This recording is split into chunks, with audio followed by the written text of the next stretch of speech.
Hello, everybody, and welcome back to episode 8 of The Ripper, The Teller and The Gremlin. Before we start today, we just want to give our condolences to the tragic news about the passing of Chadwick Boseman. He was a legend, a defining actor, and he will forever be remembered for his incredible role in Black Panther and all the other films that he had taken part in. Jackie Robinson. Yeah, he played an icon, and I think he will always be remembered in history. And we're all very sad to hear the news. And yeah, you know, we'll forever be missed. So our thoughts go out to his family. Obviously, we are all quite sad about this, but we can't imagine what they're going through. So yeah, exactly. Yeah, and he was very heroic for going through all this whilst, you know, keeping it private and continuing to create great history and films for us. So completely. Yeah, Wakanda Forever. Anyway, moving on to today's news. I'm going to start off today. We've got a couple of bits today. We have 2 things gaming and 1 thing film. So let's get the films underway and start moving forward. So for me today, Enola Holmes, which is a movie, Millie Bobby Brown. I think this has got amazing potential. So Enola Holmes is a film which takes a different spin on Sherlock Holmes. It's based around young Enola, who is the sister of Sherlock Holmes. And basically, she goes on a quest when her mother disappears. Correct? Mad dash adventure type thing. Yeah, okay. And you know, she has the traits of her brothers. You know, she has she's witty, she's funny, she's very smart. There's a charismatic side, and yeah, let's just talk about it. So, the casting, we have Henry Cavill as Mr. Sherlock Holmes. Mr. Sherlock Holmes himself, which is epic. It's really different, but I really like it. Yeah, I mean, he looks suave, he looks great, he looks like he has the British charm. He does, and he looks like he could be Sherlock. The one thing that we just have to quickly point out, which Chris very kindly mentioned, is that it's a bit weird seeing a guy that massive in a suit where he's supposed to be Sherlock Holmes, because I don't recall Sherlock Holmes ever being I mean, ginormous. It leads some good credence to, do you remember in the Robert Downey Jr. movies? Yes. Where he's like fighting the guys. Yeah. And it was always like, oh, I like Robert, but it's always a bit hard to grasp him being able to do all these crazy jiu-jitsu before time slashes. But if Henry Cavill's like, oh, punch to the juggler, you're like, oh no. So it looks great, and we like the casting. I think the film is cool. I like the idea of instead of just doing another reboot Sherlock Holmes, you know, the fact that they are incorporated into the film, because they are tracking her down, because she's obviously gone on the run to go and find her mother, and it just looks like a lot of fun, doesn't it? And like you say, it's a really nice change of pace, because we've had so many Sherlock properties, you know, set in the modern day. We had the BBC series, we've Benedict Cumberbatch, had the Robert Downey Jr. movies, as we mentioned earlier. Like, Sherlock Holmes has been done so many times that it's nice to have a movie where a different actor can portray him, but he's not the focus. Yes. He's fun, he's cool, he's interesting, but he'll be like a supporting role. And it's nice to see the Sherlock family get a bigger, you know, screen time in his little sister and in, I believe, his younger brother. Yes, his younger brother, And I cannot remember the actor's name, but he's such a good actor. And he's one of these actors who just pops up in everything. Yeah, he does, yeah. And you can never say his name, but I'm always like, you're good. Every time I see him, I'm like, you're good. I don't know who it is. And what I was going to say, which we were going to talk about as well, another reason this is quite, is quite substantial. This is like a take on sort of woman empowerment, but it's, you know, in a good way. This is, you know, set in a time where women were oppressed and were not, you know, taken seriously. Didn't have a say. Equality, did they? Yeah, exactly. And to see her taking that kind of empowering role of, you know, she is doing something for herself. She doesn't fit in with society either because she's different, because she's, you know, she's smart, like she's very, everything a lady in that time period shouldn't supposed to be, right? Yeah, exactly. Yeah. And it's got a really nice feel to it, and the film kind of from the trailer looks like it doesn't take itself too seriously either. Like it's a bit of a light-hearted, you know, comedy slash kind of like a coming of age film. Yeah, isn't it? that's it. Yeah. But yeah, I'm really interested to see this, and I believe I don't think it's like long term before it's out. Pretty much everything that Netflix has released has been within like a month or 2 month time period recently anyway. Yeah. So I mean, Bradley, I take it you hadn't seen anything on it until now. No, I haven't, but I'm really it sounds great. Yeah, and it looks really fun. So just so you know as well, just a cool little quirky thing. The reason she's called Enola Holmes is Enola backwards is alone. And I was like, I quite like that. I thought that was quite cool. Sherlock Holmes' mum's apparently meant to be like just absolutely mentally insane. Because she's like so clever that she's like insane almost. You know, like that dynamic. Yeah, exactly. Yeah, but yeah, really interested to see how that turns out, and I will definitely be giving that one a watch. I think it's definitely something for me. But moving on, Lord of the Rings. We've talked about Lord of the Rings on here before as a franchise. You've made Gollum noises. I've made Gollum noises.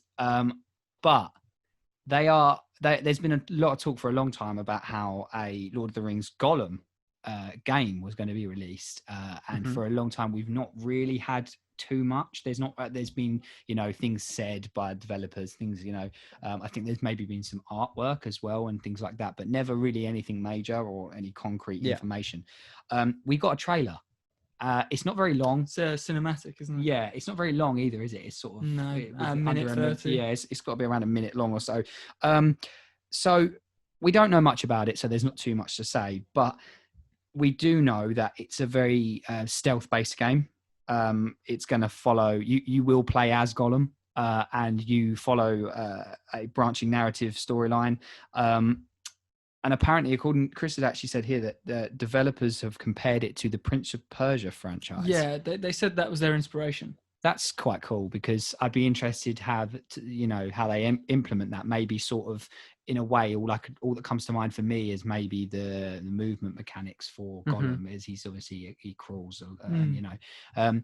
But what do we think of the game from what we know? You know, so from what I know, they are going to follow the kind of lore that's already been set out, because obviously, like Lord of the Rings and Tolkien's universe is huge, and it is basically we know everything from the beginning to, I don't know, not the end, but millions the end of the storyline. Exactly the end, but even like past that, and it keeps going. But anyway, so we know, and we've got like hard lore for all of it, and that kind of confuses me. If I know they've said that they are going to follow this lore, and it's going to be like canon, but how are they going to do branching narratives? Does that mean it's going to be one of these games that you have choices that in the end it'll always come to the same conclusion? Or will it be because there's only so much you can break from the lore before it's completely different, and you can't satisfy the people that want to keep the lore the same and the people that want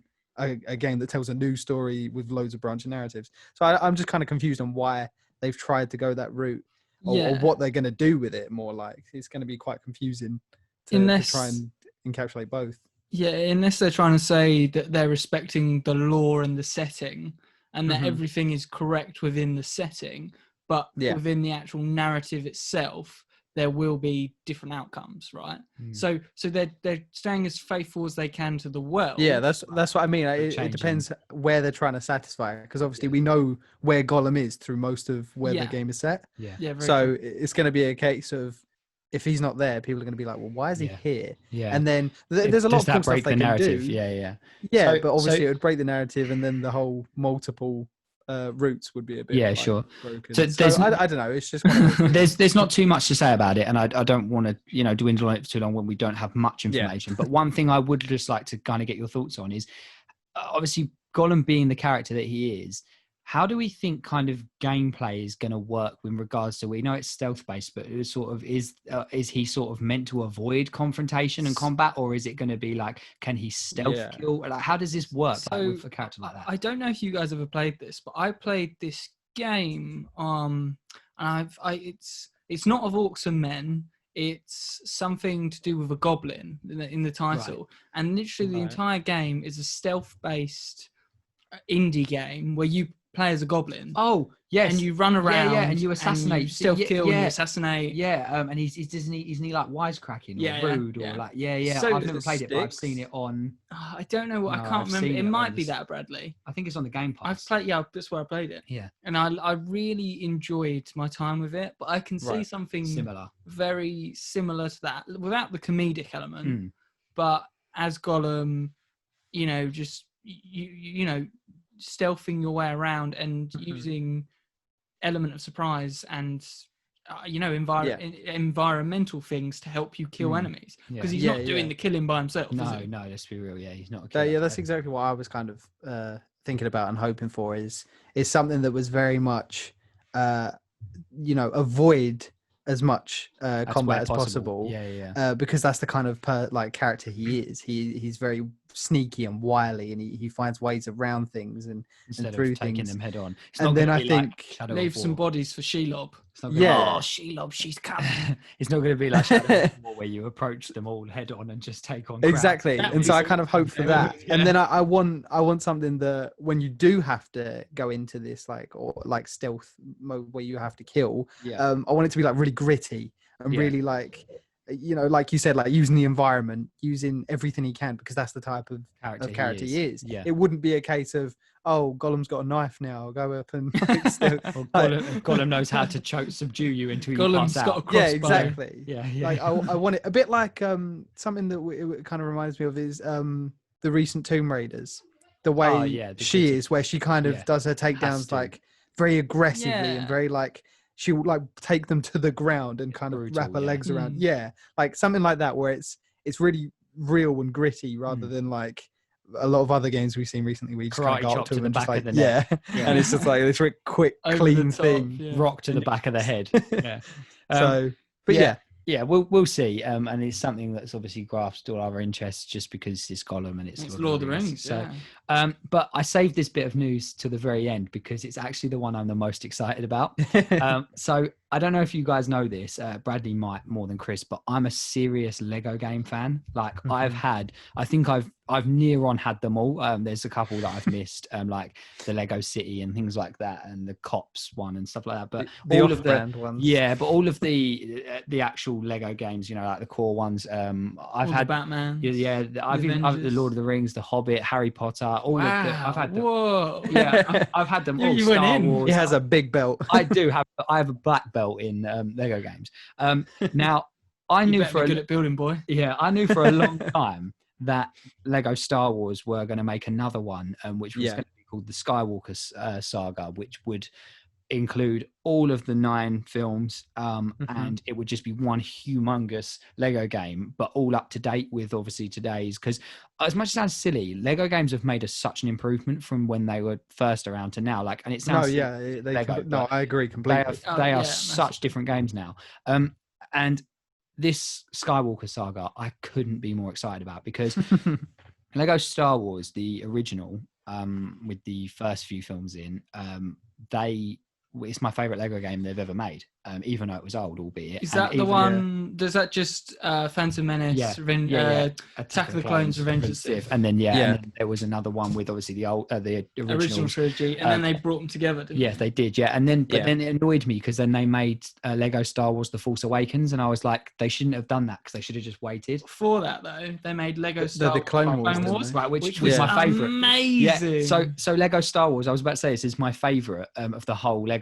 franchise, but the Clone Wars is my favorite Lego game because it's the incredible. Battles as well. Yeah, the big battles blew my mind as a kid. So what I was going to say about this is that they finally released a trailer, literally the other day, and it showed obviously the cutscenes and that, and obviously stays true to the franchise, and it shows clips from all of the films and everything.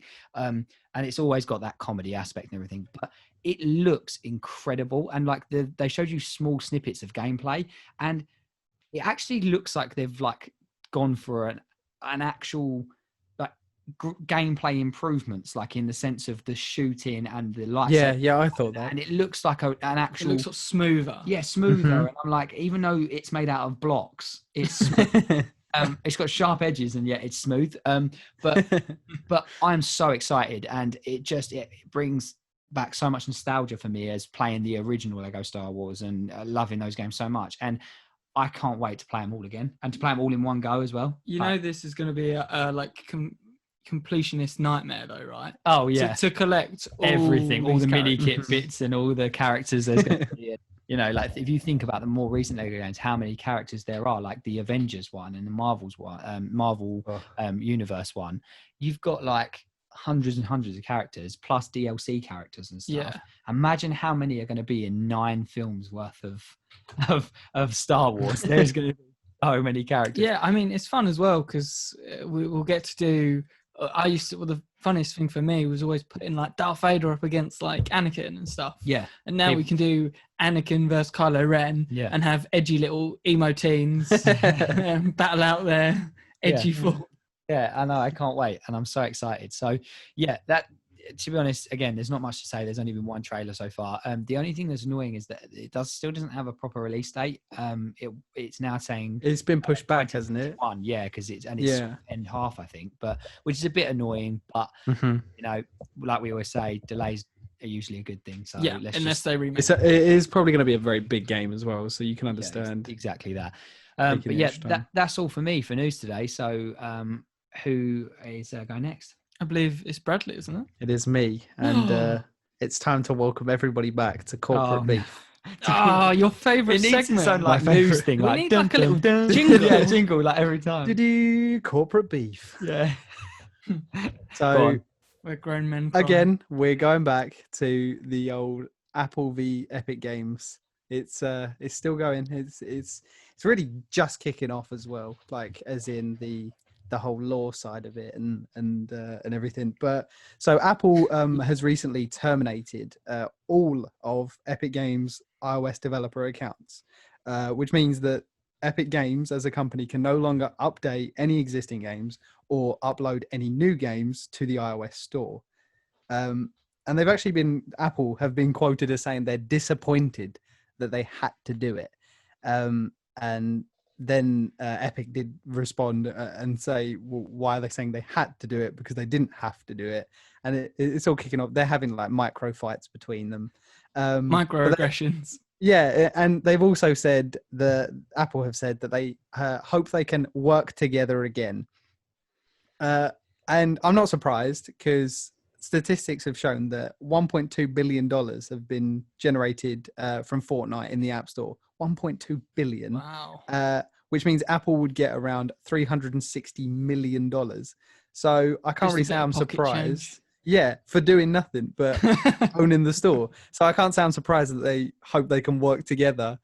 But yeah, so it's actually crazy that Apple are just completely banning Epic as a company now, not just Fortnite. They're just not giving them any chances anymore.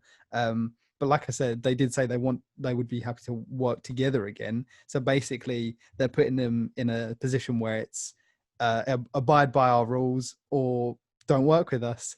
And I can't really say Apple are losing much here because they're like they don't lose any. If it's on the store, they get their cut.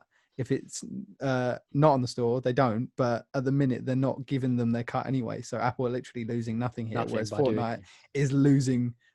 It's like adding mobile to its $1.2 billion. So Apple are in the comfortable position here. They don't need to do anything. They just need to play this out and wait. If they come back and they abide by the rules, they just continue growing that $360 million, which is ridiculous. But the court hearing is actually going on at the minute, and something that's come up is Epic has basically said that by taking them off the store, they're causing irreparable damage to Epic Games as a company. And the judge has basically ruled that the dev tools of Unreal Engine that they use cannot be touched by Apple, like that they're a separate thing. But the judge has also said that Epic should conform to Apple's rules while the case ensues. Right. So the judge has actually said, look, Epic, you basically need to just follow the rules if you want your company not to be irreparably damaged while this is happening until it gets sorted out. Which, to be fair, kind of makes a lot of sense. Yeah. Just follow the rules while the court case is going on, because you'll get your 1.2 billion like growing again, and they'll be taking their cut, but at least you won't be on zero like income. So it does make sense, and I can kind of see like the judge has like, you know, he can't really do much more at the minute because he needs to let the case play out. He can't just instantly rule that Apple are causing irreparable damage. So it does make sense, but at the same time, I feel like Epic are taking a very prideful stance here, because they've actually said they're not going to go back with the current guidelines. So I mean, they've got other revenue streams, haven't they? So yeah, I mean, I am Team Epic, but at the same time, I don't think they should have played the whole they're hurting us as a company, and then, you know, well, why don't you just go back while this happens, and then go no, because clearly you're not being hurt that much. Yeah. And I mean, obviously, Epic is a much smaller company. It is growing. But yeah, it's still just a beast. Yeah, exactly. But obviously, Apple, like I said, a bigger beast. Yeah, it's just a bigger beast. And like I said, they're in a no-lose situation here, because if it was on the store, they wouldn't be getting their money. And if now it's off the store, the only person it's hurting is Epic. Yeah, they're not getting the money, exactly. And then all they have to do is wait for Epic to go, maybe we do kind of want our extra dosh from the mobile platform. So at the minute, I wouldn't say anyone's kind of edging forward in the fight. Apple are in a strong position monetarily, but the court case is going on. So yeah, that was your little update on the corporate beef. So we'll look forward to your next segment. Yeah, it'll probably be next week, like you said. It'll just be next week. This will become a recurring. Actually, a bonus piece of news is that Ridley Scott actually watched the animation for Epic Games' like 1984 parody. Oh, okay. And he said Ridley Scott watched it, and he said he actually he thought it was really good, but he thought maybe it was a bit like that they're targeting Apple in the wrong ways. But he said he loved the actual animation of it. Oh, wow. Parody. That's cool. So I thought that was quite cool. Scott's approval. Yeah, exactly. So the animators at Epic, well done. Yeah. But on to my next piece of news. Not a big piece. It's to do with the best company in the world. Everybody loves them. It's EA. Well, they're my favourite company. They're my favourite. I love spending my money on microtransactions. They didn't ruin BioWare or anything. So basically, EA has come under a lawsuit in actually multiple places. Has been reported recently, which I originally had put down that it was in California, but I've actually seen that it's in France as well. It's due to claims that the Ultimate Team modes breach the gambling laws that are in place because of the. Basically, they've ended up saying that the way that Ultimate Team works with its packs and the way it operates is it relies on creating addictive behaviors, which obviously is gambling, yeah, and it's illegal for minors to be gambling. So it's basically a case of people are attacking them lawfully, saying that you've caused damages, because that's how it's done in the law for some reason. I don't know who the money goes to.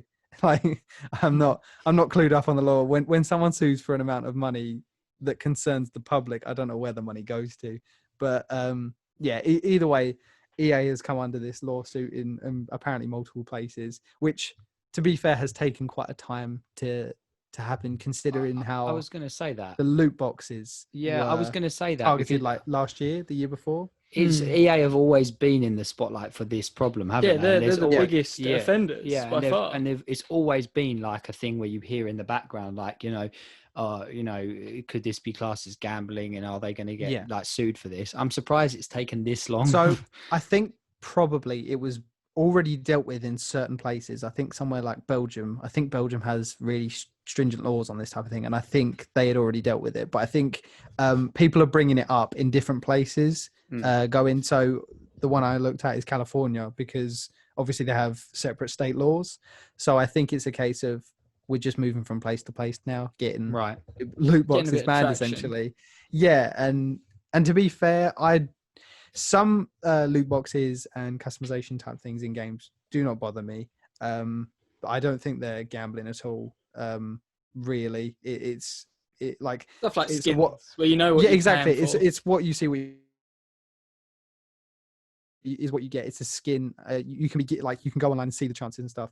But I think things like Ultimate Team are quite bad because of like it says, it is very addictive behavior. And there's a case of, with skins, it's a oh, look at me type thing. But with like virtual players in FIFA, it's very much I need to have a good team and I need to be winning. So it's that pay to win. It's not cosmetic. So it's, it actually affects your chances. I mean, it would even be different if you knew what player you were going to get, because you're not gambling. It's oh yeah, definitely. Purchase, so I think that would be their way to do it. Is, but even then, you'd end up everybody with the same. You're paying teams. to win, yeah. You'd literally, and everyone would just really have expensive the best players. team. Yeah. So I don't know their way around it, but I do agree with the fact that this should be targeted because there is so many kids out there, and there's so many stories you see online of kids spending their mum's debit card and credit card money, savings account. Like savings accounts. You see it all the time, and it does need to be addressed because it is a very addictive thing, and it can cause so many problems for young kids growing up, especially with the kind of society and peer pressures they live with. If all their kids are spending loads of money, all their friends are spending loads of money, they'll do it. Exactly. And as a child, you don't understand that you don't have to be part of that. And obviously there is that peer pressure, and it can cause so many problems. So I do think it needs to be addressed. But yeah, so just that, hopefully this gets resolved again. I'm surprised it's still not. I feel like there needs to be like a United Nations meeting on loot boxes. I mean, so that everybody can agree. Yeah, I mean, I'm not sure about that one, Bradley. No, but it would work. I do agree, though. Like, for example, I don't really play many games that are EA. Obviously, that obviously include microtransactions. But the biggest one for me is Apex. Yeah, and prime example of this. They recently had a special event on, and I'm like a proper on Apex. I'm a challenge grinder. So like with the season, I boost myself through the battle pass and that and to get Apex packs, you do that through the battle pass, and I complete challenges to get me there quicker. So this new event, this was last season, but this event started, and it was like a treasures event, and there was 24 legendary items that you could get through while that event was active, through packs. And bearing in mind, each pack contains 3 items, right? And I was like grafting all the challenges as they came out, and I'm like, well, I'm not getting any packs. Why am I not getting any packs? So I had to research it, because apparently there was a lot of confusion about why people weren't earning packs from the challenges, because there was like a point system in place. Each challenge equivalated to points. So I'm thinking maybe you have to reach a certain amount before a pack. Looked it up, and it was like, no, you have to purchase the packs like with real money to get the legendary items. To buy 10 packs in that thing was costing somewhere, I think it was around £50. Wow. And for 10 packs and I'm like, really? For all the hard work you think you've already done. And then you realize you're not getting anywhere, and basically the challenges were pointless, because what they were actually doing was nothing. They're giving you like basic like grey quality items and stuff for challenges off the points you earned. And I'm like, and it just made me think, like, this isn't even the worst case of it. Like, FIFA is definitely the worst for EA. Like, it is 100%. Like, you hear it all the time. FIFA and Madden. Yeah, it's awful. But yeah, that's all I really have to say on that.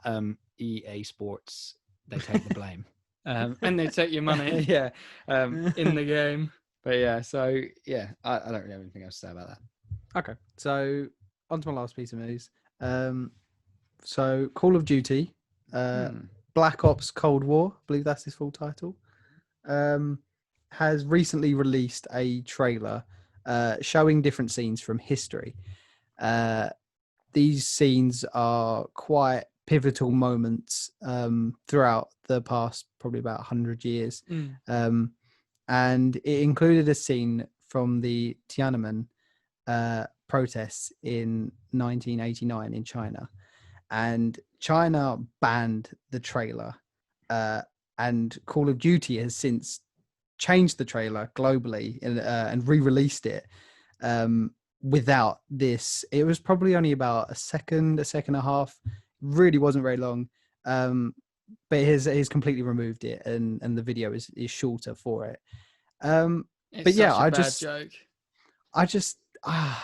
don't think you can like China's going to do what China's going to do, and it's going to ban the trailer. But I don't think the rest of the world should be removing this. The whole point of the trailer is to show pivotal moments. Exactly, and that is the tagline: "Know your history," or be doomed to repeat it. And then China's like, "No, don't like it. They will not learn. They will not learn the past." And then you're just like, "Oh, all right, take it out." But which I think is awful. I think it's offensive to the people because, for the listeners, a lot of people did die in these protests, and it was. I'm not going to say because of the Chinese government. Because I don't want this podcast to get targeted. Yeah, we're not apologizing. They were involved. And basically, they may have had a hand. I think it's offensive like I said, China's going to do what China's going to do. It is its own sovereign state, so it can do this type of stuff. It shouldn't, in my opinion. But I have completely disagreed with COD's choice to hide it from the rest of the world. Yeah. Just an edit. Make an edit for China that doesn't have it. Exactly. This is the thing, but like this is kind of, for me, this comes under the whole the world as a whole is a bit too soft nowadays. About everyone's worried about offending someone. Everyone's always, it doesn't matter what you say, you're probably going to offend someone. So why should everything? This is the thing. A lot of the other shots and scenes in the trailer are of similar things. Yeah, it's just because it's China. And I don't get why. I know exactly why. Because they're the fastest growing gaming population in the world. The money in China for games companies in the future is going to be insane. So they just don't want to. So literally, it's happening all the time. Blizzard had loads of cases. I was going to say that, and that's also Activision Blizzard. Yeah. So it's Activision because they want that China money. So they're bending over backwards for whatever China want. Yeah. Which I think's so wrong. Like the type of shots that are in there would definitely be people for it, like almost all the shots. Other countries, saying that's offensive to me. Offensive. That's not representative of our government or whatever it is. But then the trailer doesn't. The purpose of the trailer is pointless. If that was the case and everyone did that, then the trailer wouldn't exist. The trailer wasn't America's good, wasn't Russia is good. No. It was look at all these countries and look at the dodgy things they've all done. Yeah. Exactly.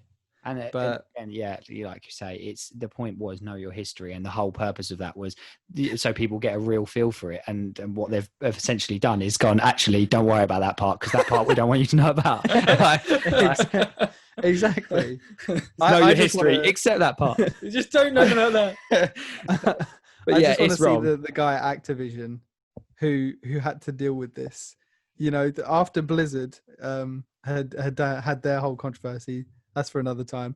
But after that, now getting this, and the guy that's like, who let this happen? We're meant to be on China's side.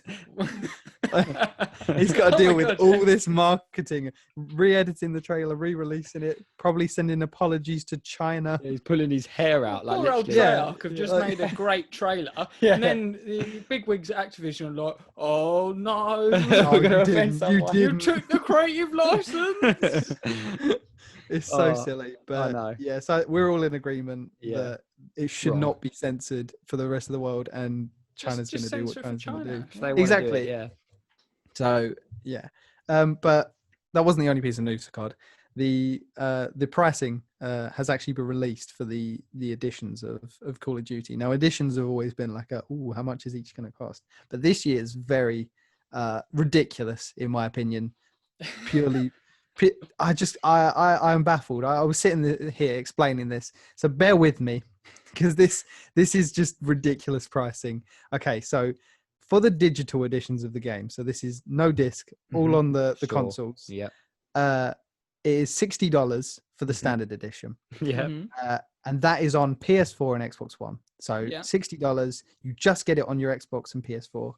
And then you can pay $70 for a cross-gen edition.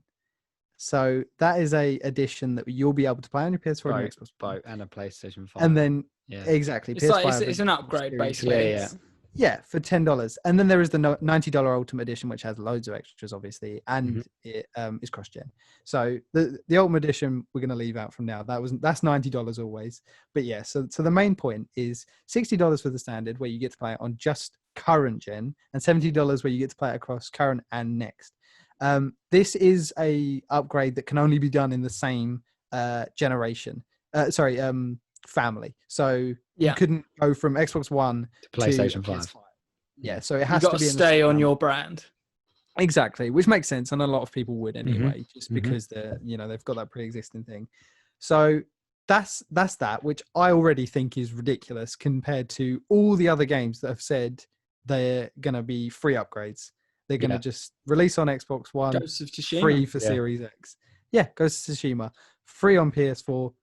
Free upgrade from PS4 to PS4. I was going to say, free on PS4. Everyone's like, oh, everybody's going for it now. No, yeah, free upgrade from PS4 to PS5. Yeah. So I already think these pricings are ridiculous for $10 extra for what really? Because if it was me, well, the thing is though, is you also would pay $70 for the Xbox One and Xbox Series X and PS5.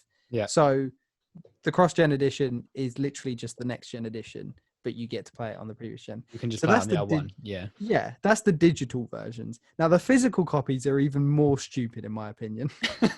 I don't know how it got worse than this, but it did. So basically, they're all the same pricing. So you get a disc of the game, obviously, and they're all the same pricing. The standard edition will be $60 for a PS4 or Xbox One disc.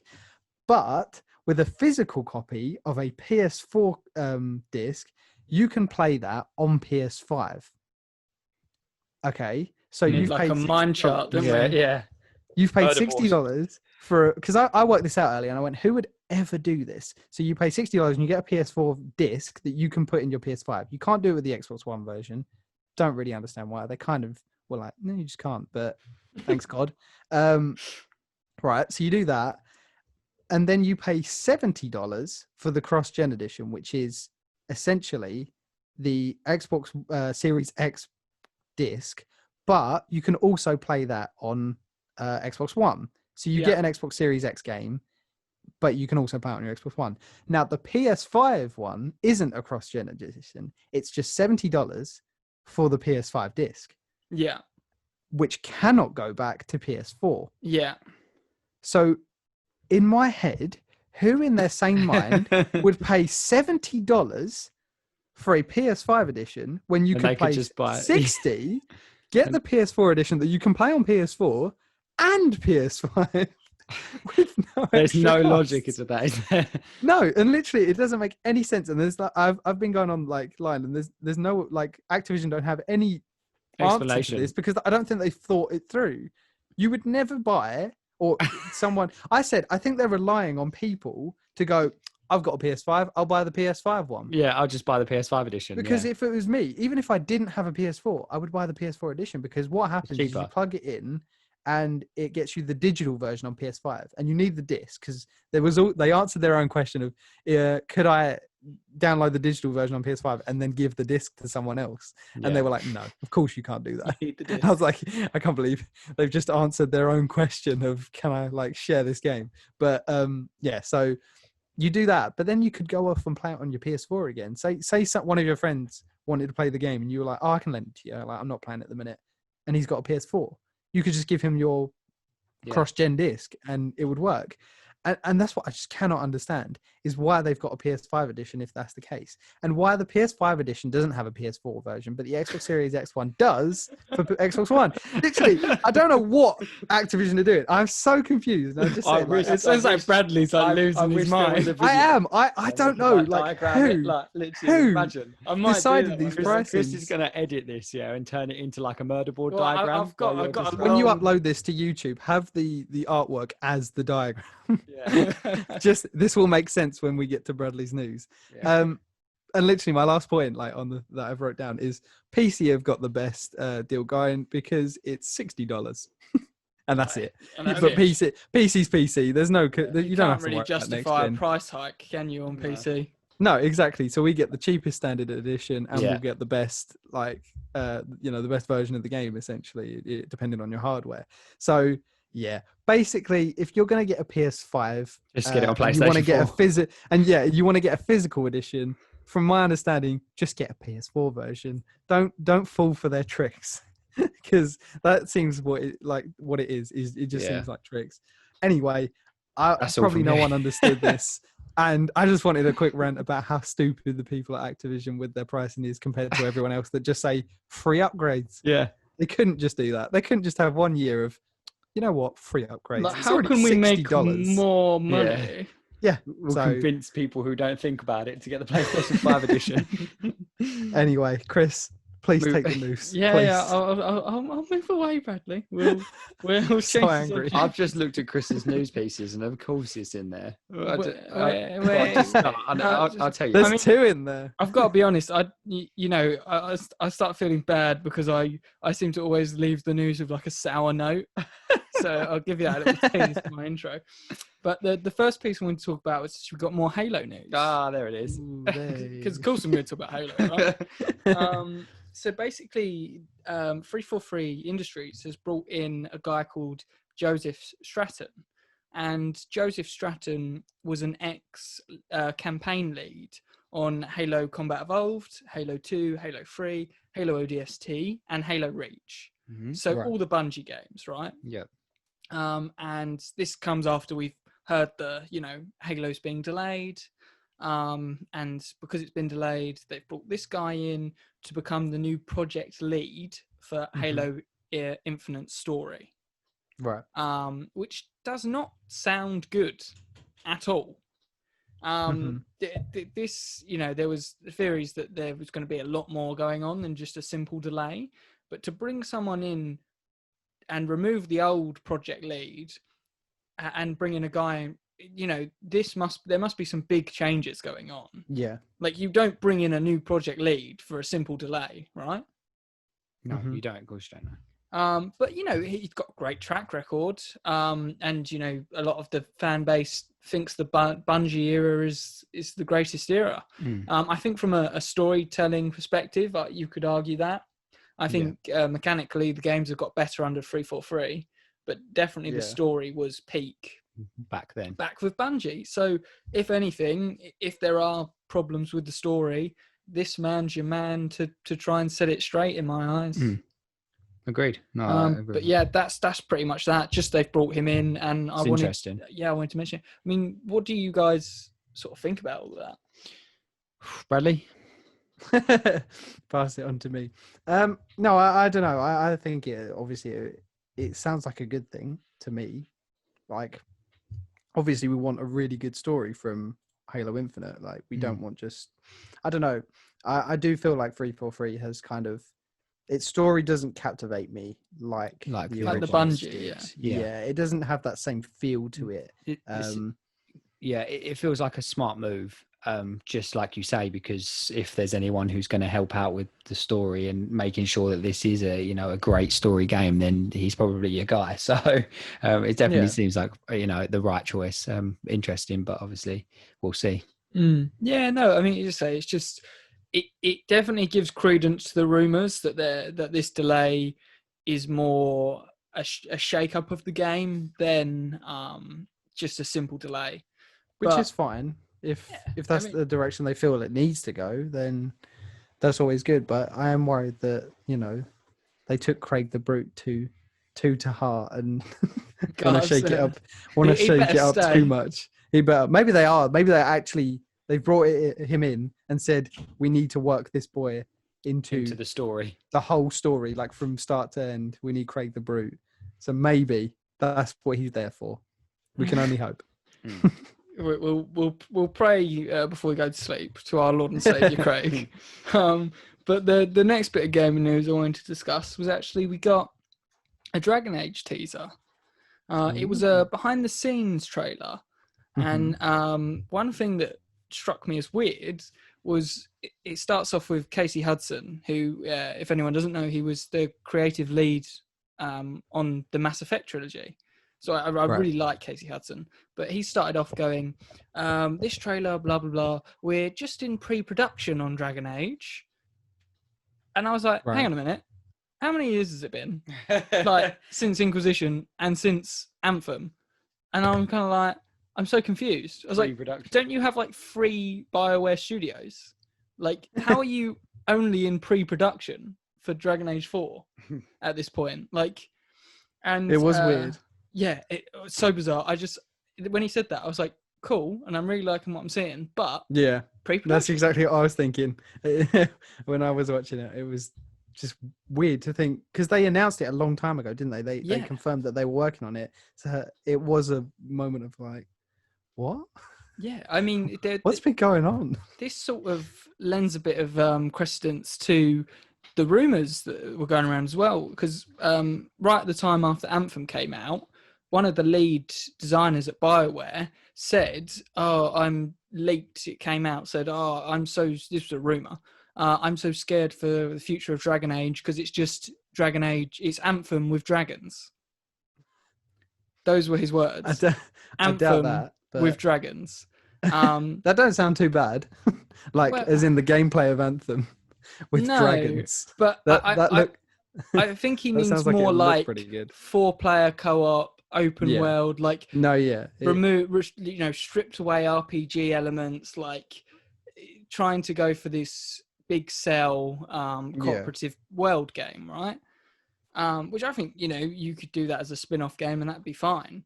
But if there's any truth to that rumor, it looks like if they're back in pre-production, they realised the backlash, they realised Anthem didn't go so well, and they've gone, oh, no, not do that. Make a true Inquisition sequel. Yeah, and they kind of talk about that in the behind the scenes, that they want squad mates and characters to be just as impactful and emotional, and like these attachments to be built between you and them. So clearly they have stepped very far away from that, if they were doing that at any point, which is great. And that could be a point, is that because obviously there were rumors that could be why they were specifically saying that, to make sure hey, look, which is good. Like, that's what I'd want. I mean, 4-player co-op sounds okay, but that's not what I think of when I think of Mass Effect and Dragon Age. I don't think of it doesn't. I think of the story and the characters and stuff, and bringing in co-op would just hinder that, in my opinion, because you wouldn't be as immersed. You should just be having fun with your mates. Yeah, they should be doubling down on the RPG and less worrying about building a world where online players can interact, because that's just not the selling point of Dragon Age, right? Yeah. And if you did do that, I think the risk of backlash is bigger than the chance of pulling in new players. Mm-hmm.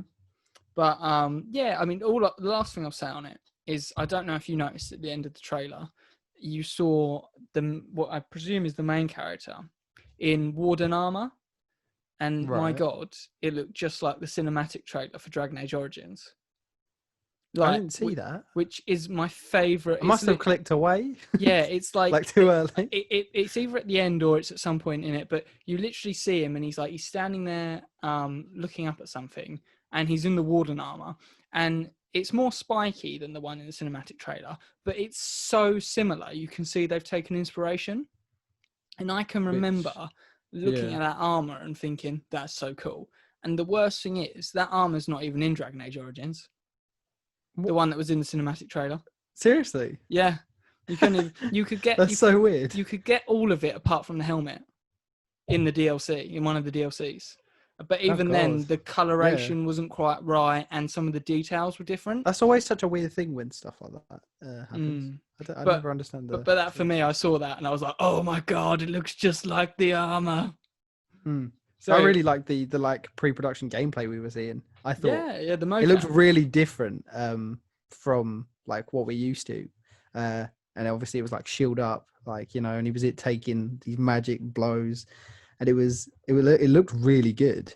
Yeah, it looked like really a lot impactful, more refined Inquisition.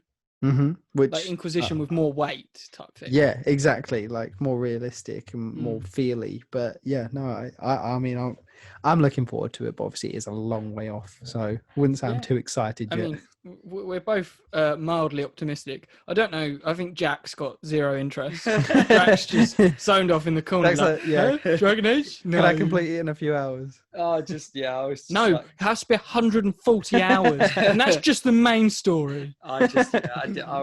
It's not a bit of me, but I'm glad you two are excited about it. I'm happy for you, as I said before. But so I'll move away from this because I talk about this forever. But moving on to Avengers, we got a little bit of more news, and obviously for a lot of people who pre-ordered, they've already got their hands on this bad boy as of today. Despite the fact that there was a giant day one patch trying to fix everything, because there were, Camilla Khan's hair not loading into cutscenes, environments falling apart. Like I've been watching it all today, and I was like, oh my god, this game is so not ready. Like, I know it's a couple days early for pre-release, but the polish should be a lot better than this at this stage. Yeah, but not. Yeah, I was going to say not a lot will change in a couple of days, especially if they'd already started their day one patch.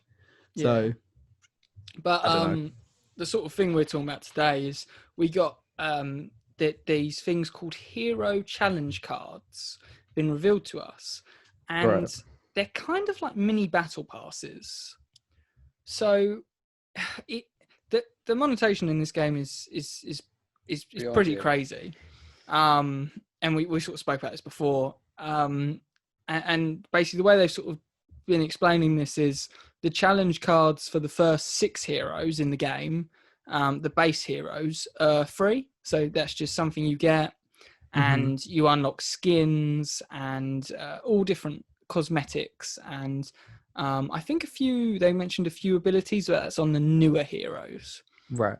And all the post-launch content, so all the heroes that come out after this game, are being added to the game for free. Cool. But you will not get the challenge cards. So any new heroes that are added, you get that completely for free, but you have to pay for the challenge cards. That's all right though. Yeah, so it's a yin and yang. And one aspect they've sort of talked about was if you, and I've already had a look at stuff, they've said these challenge cards, they go up 40 tiers like a battle pass. Right. But apparently they are grindy as like all hell. Like it takes forever to get. But what they've said is if you manage to get to tier 40, you will get say you bought, so a battle pass, obviously the base ones are free, and if you complete it, they've talked about how you'll get credits for completing it that you can then use to buy the new hero challenge cards, if that makes any sense.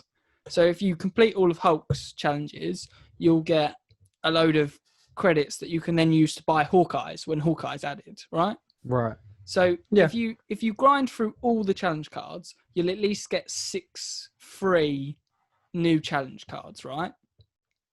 But what they're banking on is you not spending hundreds of hours playing on each character and just buying them. So they are 1,000 credits each, and that's roughly about £10, because the packs are apparently 500 credits. So you're paying about $5, which is probably like £4 something. 400 or 500. So it's around 10 sort of pounds to get these challenge cards if you spend real world money, right? Yeah. And like I say, I think they're trying to be decent with pricing and that, and letting you earn credits in the game. So there is a way to earn them. It's just it's insanely hard, right? Yeah. And for convenience sake, so many people are just going to buy it, right? Because you just want to get to it, And now with this reveal, there's 2 different in-game currencies in this game. Right. That's never a good thing. There's so what are they called? So one is units. So units is for the challenge cards, and then credits is for the in-game skins. Right. And I don't mind the in-game skins if these are skins that have been made after the development phase, that they've and then they're like, hey, give us some money and it's a cool skin. Like, I'm fine with that, whatever. But it's just the fact that there's so much that you can spend real world money in this game that you've already spent 60 quid on. Like, is it me, or is this just a bit mental? I do think I can see both sides of it. Obviously, I see what you're saying about, they've tried to be fair with everything, and they're not overly making the prices ridiculous and stuff like some companies. But at the same time, I do think they're kind of going a bit overboard. Like, it's like you say, you've paid for the game, you're you're paying for, you might go and go, oh, actually that skin's really cool, I'll just pay for that. But then where do you stop? Like, it's like, oh, and also you can pay for the challenges if you don't want to do this, or you can pay for the battle card, or whatever it's called, challenge card, and also you can pay for this and you can pay for that. It's like any chance for more money coming in is just them like all over, isn't it? Yeah. This game's just a massive money pit, isn't it? Yeah. And it doesn't have to be, because you don't have to touch these optional skins, and you can grind for hours. But let's be realistic. Most players How many people are going to go, oh, I'll do another 20 tiers of Hulk. Oh, Black Panther's just been added. Oh, I don't really want to do another 20 tiers. I want to play Black Panther now. Here's 10 quid. Yeah. You know? Yeah. Like, because in the grand scheme of things, £10 doesn't sound like a lot. So you just go, oh, here's £10. But if they keep doing that, they're soon going to rack up with an amount. Like, I mean, like I say, I've got no problems. I think this looks like a really fun game. I just think, and I understand the monetization is there because they've said, hey, all the heroes we're adding post-launch are free. Amazing. Like, that's all free content you're going to get no matter what. But is the price a bit steep? And for me, it seems like it just feels a bit scummy, in my opinion. Yeah. But if you're going in for that, like,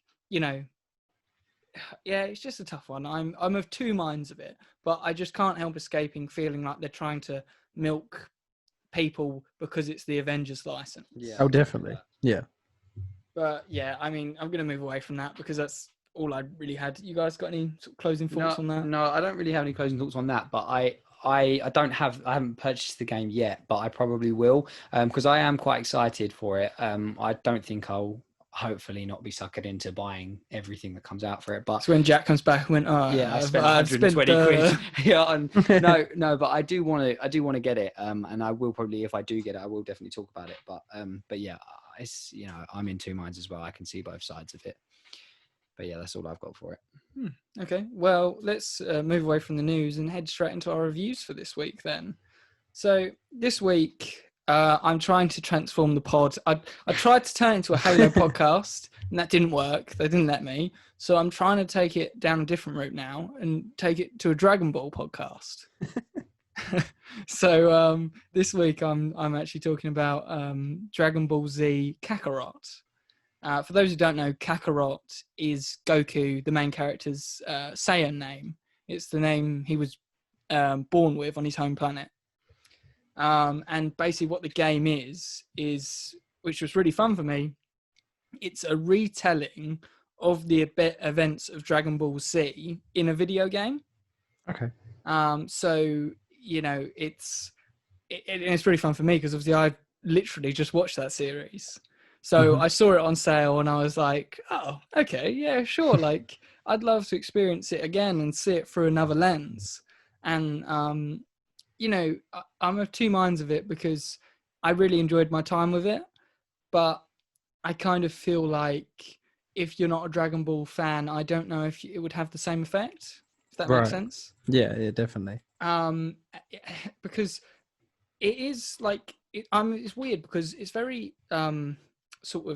I think it's a great entry for someone into the franchise because it sums up all the points of Dragon Ball Z really clearly, like really well. But it also misses a lot of the character moments. A lot of the great stuff that makes Dragon Ball Z special is cut. Like my favorite character is Future Trunks from the Future Timeline, and this game absolutely butchers his storyline. Like pretty much everything cool that he does is cut out. Yeah. Like there's the bit where he fights his dad in the series, and it's like because he's been terrified of his father, and because he never met him because in the future timeline he's dead. And there's this bit where he refuses to allow his dad to do something stupid and actually goes to blows with him and stands up to him.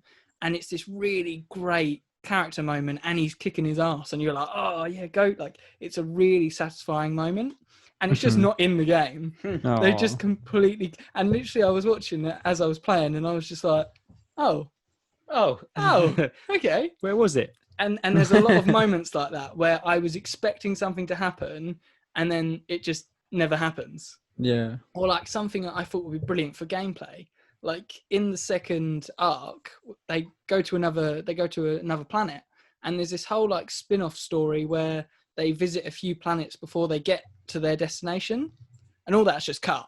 Like I was like, oh, that would have made quite a fun little like definitely adventure sort of style. So I think why it sums up the main points of the storyline really well, it falls a bit flat, where I think this is a really good thing for a person to experience the series for the first time, but it won't have the same impact that watching Dragon Ball Z would have because of all those cut moments. Yeah, sure. It's like, you love the Avatar series, Bradley. Mm-hmm. It's like cutting all the filler and character moment episodes and just having the action. It's garbage. Yeah, which I mean, it's still good because there's great action sequences. But yeah, I mean, I loved it, and I'll quickly sort of touch on. It's an RPG, so it's an open world. And there's story missions and stuff, but in between story missions, you just can go wherever. There's a world map. You fly around like Superman. You can go fishing. You can go hunting. You can collect food.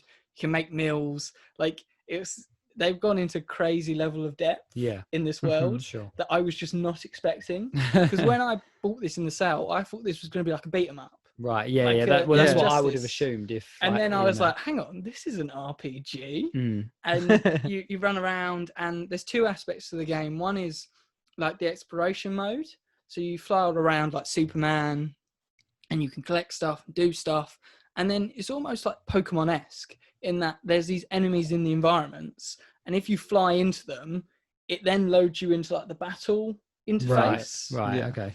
And the battle interface is, I was surprised how good it is. Right. So as a Dragon Ball fan, because Dragon Ball combat's really hard to get, right? Because there's flying, there's moving around, there's energy projectiles coming out of their hands, and they're shooting beams of it's like Superman on steroids. Yeah. And the way they did it is so good, because you can control where you're flying up and down. You have different, abilities done to the D-pad. So, and they're all stuff from the show, and you level these abilities up and you invest points, and, you can fly, you can dodge, you can attack, you can do combos. Like, it's so just rewarding to get good at. Yeah. And it's one of these things that you will fight an enemy and he'll dominate you for like 5 minutes. Yeah. Just because you get unlucky and he just keeps comboing. But then you will be punching, kicking. You'll dodge out of the way. Then you'll teleport down to the side and shoot a beam directly up at him. And you just feel like an absolute god. Yeah. Even my brother was watching it, and I was punching this boss and I was beating him massively. And then he went to swipe me with an unblockable. And I dodged down to the side and then shot a beam, a Kamehameha, which is like this big explosion up at him. And he just went flying. And even my brother looked at me and went, "Oh, that was cool." And I was like, yeah. It's like, I feel satisfied. But yeah, it's just, I think it's a game that if you're not a Dragon Ball Z fan, get it on a sale. You'll have a really fun time. The combat's really fun. If you like RPGs, it is really fun. But if you're a Dragon Ball fan, I think this is a must buy. I think because all the aspects of the story where it doesn't fall flat for you, where you'll be a bit a bit disappointed they didn't include that, but you'll still have the context for that to still be impactful. Yeah. If that makes sense. Yeah. Because you're already attached to these characters. And yeah, I was really surprised by a game that I expected nothing from, to actually be this light RPG with really fun gameplay. It really surprised me. And like I say, if it's on the sale, pick it up. And if you're a Dragon Ball fan, definitely pick it up. But that's my short and sweet review for Dragon Ball Z Kakarot. Cool. Nice. Right. Well, go on, Bradley. Yes, no, go on, Bradley. Well, I was going to say it is actually time for my review. And this week, it was actually last week, I think, I played through a recent release called Mortal Shell. And let me just say outright, this is Souls-like in its formula. It is through and through a Souls-like game. And if you don't know what that means, it is basically a subgenre of games. I believe they come under RPG, if anything. Remember, and we it discussed how follows that tricked me. the Dark exactly Souls 2. as Chris was tricked, because it is not quite an RPG, which is why it's a subgenre of games. They're basically just really challenging time-based RPG, like input-based RPGs. So just really combat-heavy RPGs where the kind of exploration and world building is done, I guess, through you rather than through hand holding and kind of storytelling. So anyway, this game, Mortal Shell, was made by a small developer, like a really small developer. I think now they only have like 15 people, but it started off as 4 people, called Cold Symmetry. And these people, it started out as these 4 people that are all veterans of AAA games, like come from different backgrounds. Which already were, like, when I first saw this game, I was already interested by how it looked, and knowing that these AAA developers were coming together, like from different backgrounds, is like such a cool idea in my head to kind of have these different ideas for just like a really small team that are going to produce essentially a AAA game from an indie company, because it's new. So it was a really weird, like, cool little thing that I was which I just felt like I needed to mention, because I was that's awesome. Quite impressed just how they'd also done it as a distributed development. So they developed remotely. So I said this is the perfect company for lockdown, because they're prepared. Yeah, they were already doing it. So it was just like a really cool thing that the team is so small for the game. But yeah, so it is heavily Dark Souls and that genre inspired. It is through and through a Souls-like game. And there are so many games out there now that obviously it needs to stand out. And I mean, I played through this game, and it does completely stand out for me. And I've tried a lot of Souls-likes, and I wouldn't really mention many. Obviously, the Souls games and the From Software games that they've developed are obviously good Souls-like, but apart from that, I haven't really played a Souls-like game that I've thought, wow. But this game I did. I played through the entirety of it in over a weekend. Wow. And like it adds to the formula. Make me feel Well, no, because the thing is which I'll get onto later, it's not actually that big. But I'll talk about that in a minute. First, I just want to say that it adds to this whole Souls-like idea in some really cool ways. So instead of the whole RPG idea of you build a class, like you pick a start and then you can build a class, like, oh, I'm going to be I'm going to have a magic build, I'm going to be a mage, or I'm going to be a warrior and like loads of health and heavy armor and that type of thing. Instead of doing that, you have shells, and shells are essentially people in the world that have died. Okay. And exactly, which is like a really weird concept that I think has actually just made this game stand out so much for me. So there's 4 shells in the game, and each has a different build than the other. Like, some are slightly similar to each other because obviously there's only so much you can do, but they will all have very different abilities that you can then upgrade. Also, they look very different, which is always cool. appreciated. Just like 4 very different classes, essentially, which they're called shells. So you basically play as this basically you look like a little white, or not a little, but just a white alien human with no skin. Okay. That's literally, I have no idea how to describe it. I looked no up skin. like I was like, what do you play as in this game? Like, I googled it so many times and I couldn't find anything. You just play as like a shellless thing, which is essentially like the fact that I can't describe it adds to why I like it. You literally play as no one. You play as a blank thing. Blank slate, yeah, and you go and find these people, and this is what I mean by like the kind of the Souls-like idea of you kind of build the world, is when you find these shells. So you find you don't have to take a shell, just for reference, but the thing you start off as with no shell is like basically a one-hit kill all the time. Really? So you can play, and people do it for like speed runs and stuff like that. You can play as that. But terrible people. You find your first shell like in a very obvious spot, and like it basically gives it to you.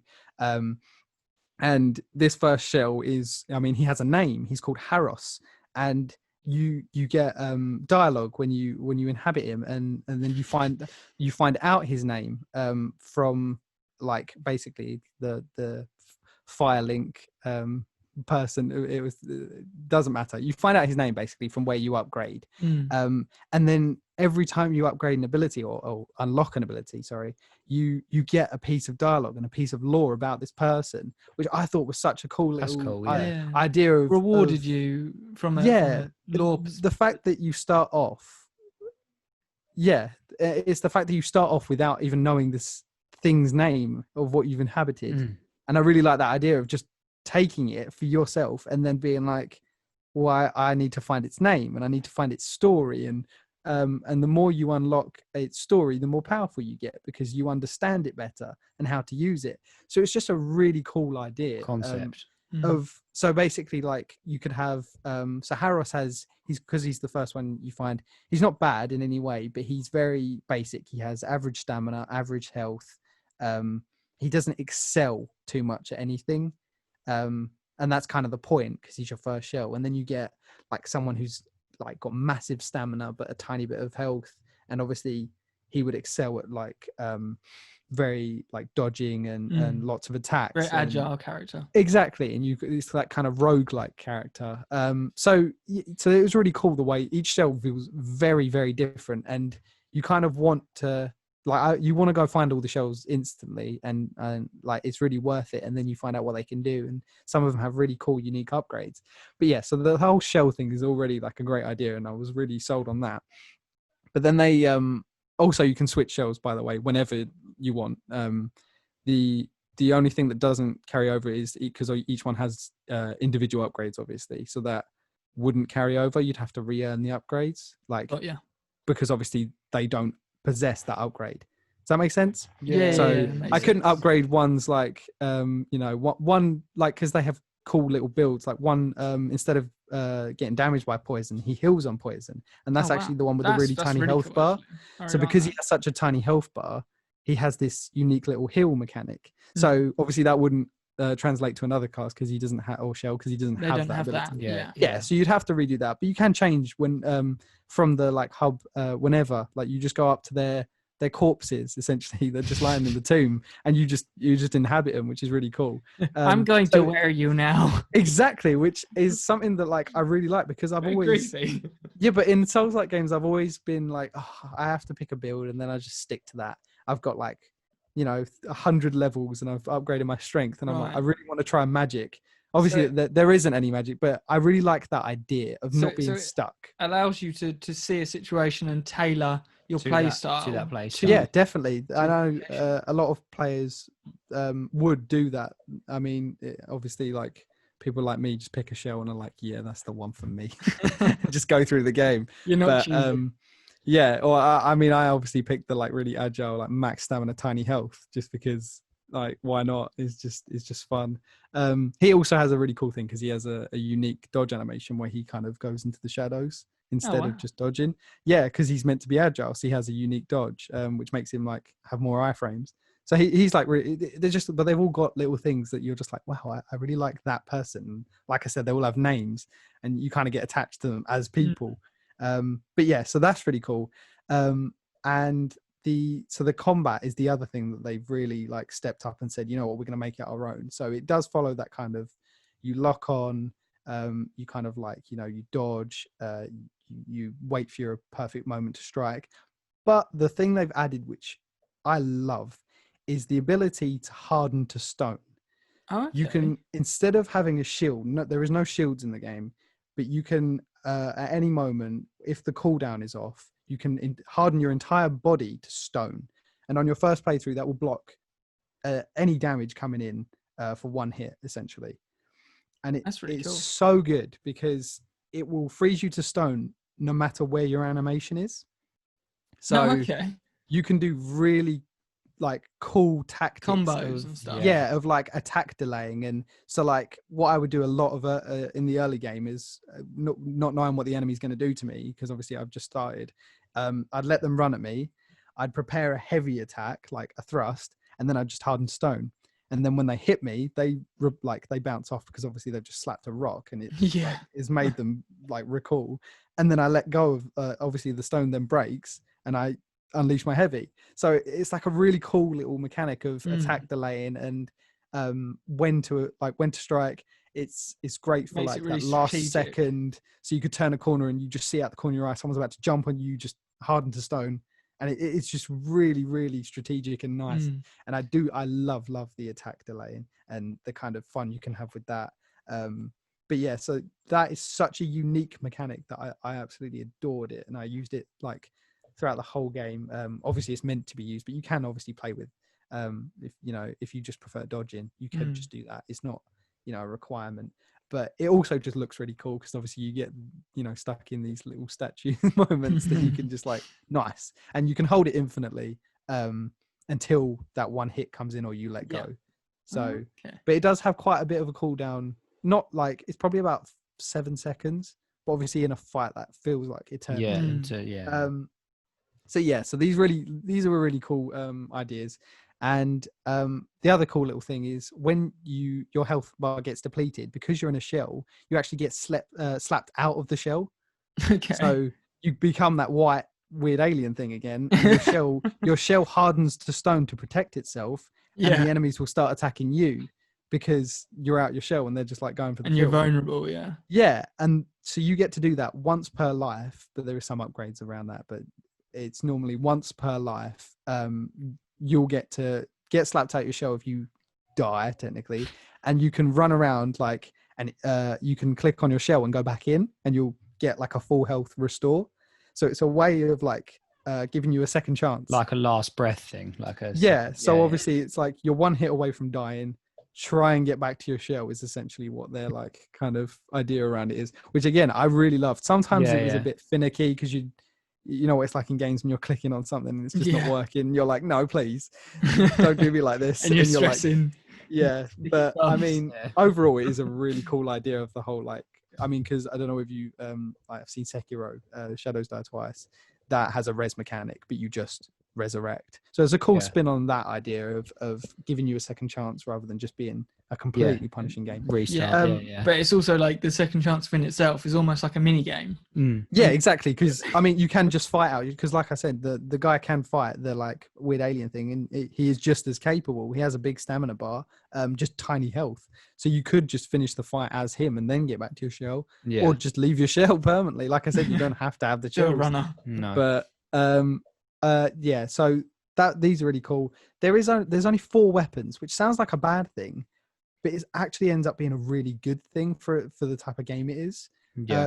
Because each of the 4 weapons has 2 unique upgrades, so that you get these like a bit like ultimates you can kind of do. You charge up like a bar, a little bit. You charge up a bar and you kind of do this, like you get iframes and you do this like special thing. But these 4 weapons, so there's like a 2-handed longsword, a one-handed hammer, and like a chisel you hold in the other hand, which is kind of cool. Like I've never seen that before. A massive like mace, like a staff mace. It's like really long though. And a big old like sword, like a really, really long sword. Anime style sword. Yeah, pretty much. But yeah, the 4 weapons I wanted to bring up because I really liked how you get them. So you actually start off with the 2-handed sword, which is good. Like all of the weapons are viable. I use the 2-handed sword just because I like, it looked amazing. I love the design on it and stuff like that. But each time you find a weapon in the world, you actually go into the world you start in, this kind of like weird misty world, and you fight a boss who uses that weapon. And his name, I wanted to bring up his name because I just like the developers.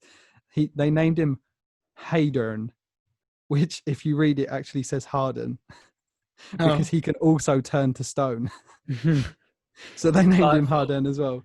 So I was like, wow. But anyway, it's quite cool that I like this idea of earning your weapon. You have to beat him with the weapon. Like he uses that weapon. You have to beat him and get the weapon. Take it, Exactly. And there's only 4. And like I said, they do feel very unique. And like those 4 weapons were more than enough for me because I'm very basic. But I'm sure if you were into like magic and archery and stuff, you'd be a bit disappointed. But I don't think the game really caters to that kind of play style with the whole like hardened mechanics and stuff like that. Yeah. But anyway, overall, the areas are dense, they're beautiful and they're confusing. The game is like really fleshed out, like the world for the way it is, and the game, like I said earlier, isn't actually that long compared to another Souls-like. Right.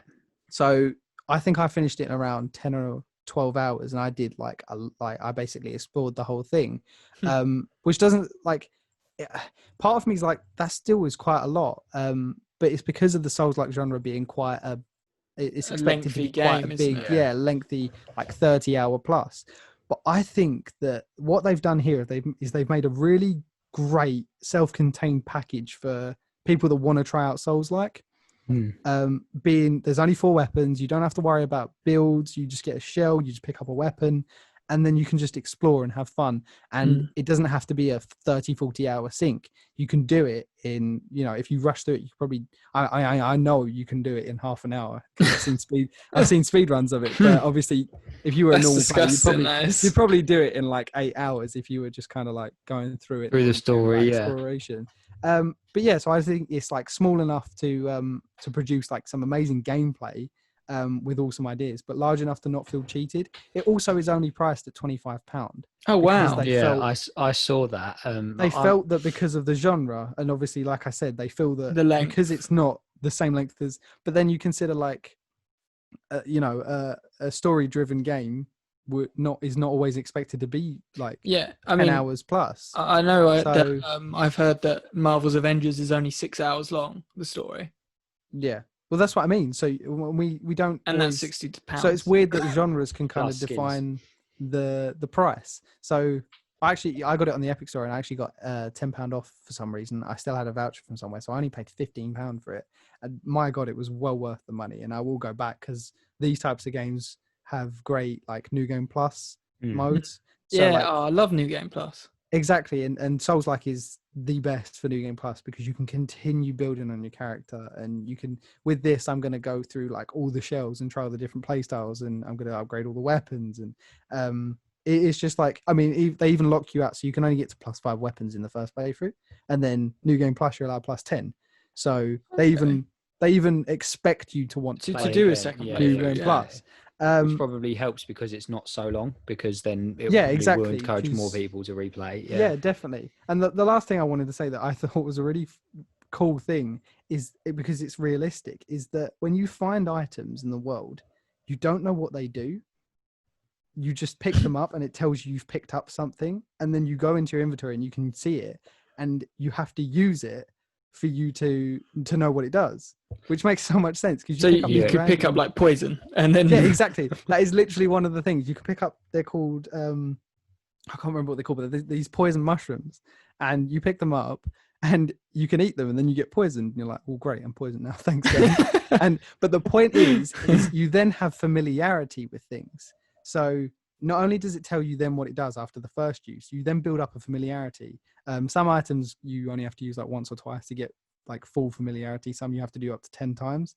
And with these poison mushrooms, if you build to that full familiarity, it then makes you immune to poison when you take them, because you've built up that familiarity of, I know what this does. It poisons me. I'm now immune to poison when I take it because I've built up a resistance to it. Sustained. That's so cool. Exactly. And I love that. I mean, like, you pick up an item and you're just like, do I want to try it now? And you're like, no, probably not. I should probably wait till I'm safe. Just and before I really boss. Exactly. And I really loved the kind of familiarity with it. And like, so that even little things, so like the main heals in the game you get from these mushrooms, and if you get max familiarity with them, they'll actually heal you quicker. So it's little things like that. You're like, oh, okay, so because I've used it more, I know how to get its true more out of effectiveness. Yeah. So I just thought it was a really cool little like idea of having each item just completely unknown to you until you try it, because it makes sense a lot of the time, especially with things like mushrooms. You can't just pick up a mushroom and be like, I know what that does. That makes complete sense. So it's just like one of those cool things. I would recommend it to anyone who's trying to get into Souls-like and wants something small and contained. That is literally where I think it stands out the most. It's such a unique little spin on the Souls-like genre. Don't get me wrong, if someone told me From Software developed it, I'd be like, oh yeah, makes sense. Well, Like, that's high praise, that is, Bradley. No, but that's what I mean. Like, it's so Souls-like that it blends in flawlessly, and it doesn't stand out as a bad Souls. But it still has its own elements that make it unique. With the whole shells and the whole hard mechanic, it just and the familiarity with and you just feel like you're getting to know the world around you. So yeah, I would definitely 100% recommend it to anyone wanting to try but unsure about the investment in kind of Souls-like, especially because there's a class called Aerodrim, and he has like a massive amount of health but tiny stamina, and he's like, I'd definitely play as him. But like so for example, Aerodrim's easy mode, and I'm just like, let people play what they want to play. Like, it doesn't matter. Yeah. So for me, like, obviously, I'm not into them games at all. But to be honest, when you said you wanted to review this last week originally, I looked it up on the store and I watched like the little trailer for it, and even I was kind of enticed with it. And for me to say that, I was a bit like half tempted to give it a go. But now hearing that review even kind of makes me want to a little bit more, because it seems like it's kind of like a nice step into those sort of games without being too dip your feet. As long as you're ready to just kind of, for that kind of death, repeat, learn, sure. like that. I mean, it's a bit like we were talking about Deathloop. It is that kind of mentality of, okay, we try it, it didn't go right, we're going to do it again, but we're going to adapt and we're going to change and we're going to do it better. That is the kind of idea of these games. And I definitely think that if you gave it enough of a go, you would like it eventually. Because I mean, you like what is it, Jedi Fallen Order? Yeah, I did. And that's very Souls-like. I'm very lukewarm on that game. Oh, I love it. It's so just so excited. To be fair, I'm still on Dathomir. I have to keep playing it. Yeah, you do need to keep playing it. No, it does sound good, and I might give it a go. Maybe we'll talk about it if I do, and maybe Chris will too. So the time has come. I've been really excited for this. So I've got my review ready for Ghost of Tsushima, and I've been dying to do this for so long. But what I don't want to do is, we've spoken about it in bits and pieces a couple of times, so I don't want to just ramble on and on and on about it. So what I've done instead is I wrote basically a sort of pro-con list. And instead of doing like a proper review where it's in depth and everything, I just kind of want to, they're like short sentences and things like that. And I just kind of want to list them off. And then obviously I'll go into some of them a little bit more than others, but because I feel like I have already kind of mentioned some of this stuff when we first spoke about the game, when I did my first initial thoughts and things like that. So I'm going to start off with the cons of the game, because there is so few. And if you go in depth, we'd be here for another 2 hours. Exactly. Yeah. So this is why I thought I'd do it this way. So we're going to start off with the cons of the game, because realistically, I had a real think as well while playing the game. And I thought I'd write a list of the cons, and I kind of realized I'd only had a couple, and I was like, and it took me a while to come up with another one. So just really, really going over those.